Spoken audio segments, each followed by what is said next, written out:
What if our dogs are the best way of teaching us the depth of the love that we feel, the love that we express?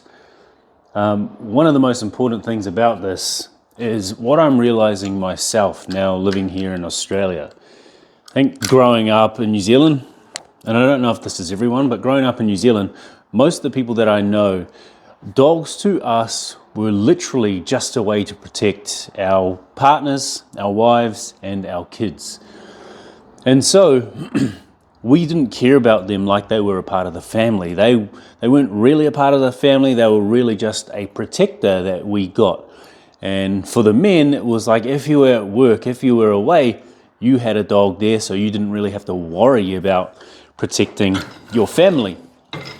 And so when I look back at that, we didn't treat dogs with love and respect. Like, yes, we would cuddle them, yes, we would play with them, but in terms of treating them like a part of the family, no, that wasn't there. And most people beat their dogs up. Like the anger, the frustration, the stress that we had, we could give that to our dogs and beat them up, treat them really terribly, treat them poorly. But for some reason, no matter how rude or mean we were to them, whether that was on the farm or at the house, for some reason they would shake, they would tremor, and they would still love us, like as much as they did before we treated them that way. And so that was really crazy. It was not really something that I ever thought about until I come to New Zealand, until I come to Australia. I moved in with my partner and her parents, and Jesus, I was bloody lucky that happened because I was a depressed mess, and so they let me in their house. But I was so used to like being able to hit the dog, treat the dog poorly if it did something that I didn't like, for it to not be in the house. And so, yeah, like having a dog in the house didn't feel right. Like that's not how dogs are supposed to live. And so it felt awkward. It felt rude for me, weird.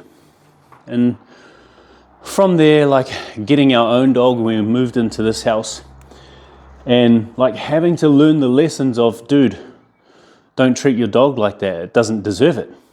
And what I've realized from that is, for us, if we're treating our dog that way, especially something that loves us unconditionally, no matter who we are and how we show up, if we treat our dogs that way, that's the frustration, the stress, and the anger that we have that we can't express towards the people around us because they're family, because we're going to be seen a certain way. Yet we can give that to the dog because they're going to love us anyway, but also because they're not a human being. So we can't go to prison. We can't have a police officer show up for the way that we've treated them. But that's just us like expressing our anger and frustration in a way that we really shouldn't, whether they're a dog, whether they're a human, whether they're whatever else. And so one of the best lessons is, letting go of all of that and working on those heavy emotions internally within myself instead of believing that I'm working on it internally, but still putting it out external.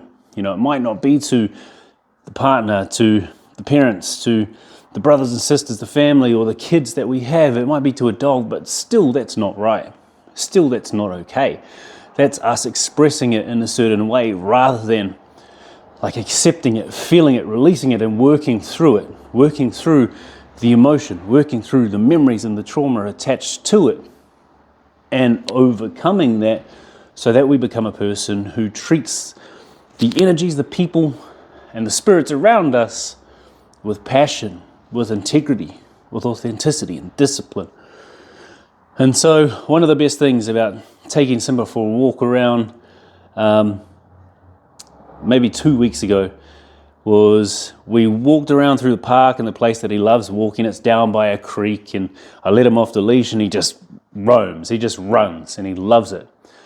And so we started walking down the hill, and I saw this guy walking towards us who was pretty big, had a big beard, had his hoodie on, so hoodie going down, and my immediate thought was, oh shit, I need to like be conscious, be aware, look at him just in case he does something.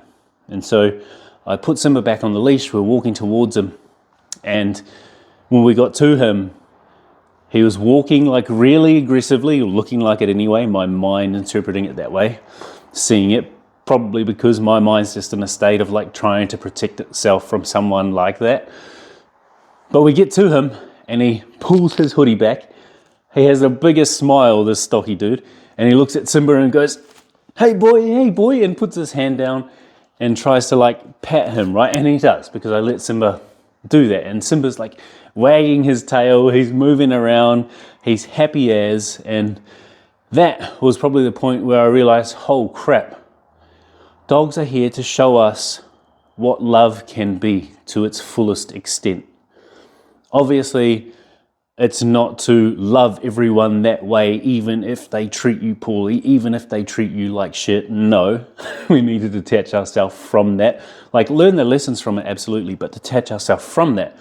But what dogs do is teach us what love can be, teach us who we can be as people who feel and express love. And I think that's one of the coolest things that I've learned over the last like year or so after strokes and everything that I've been through. So yeah, that's taken me ages. I probably should have kept working out, but just this thought coming up, I thought I'd share it.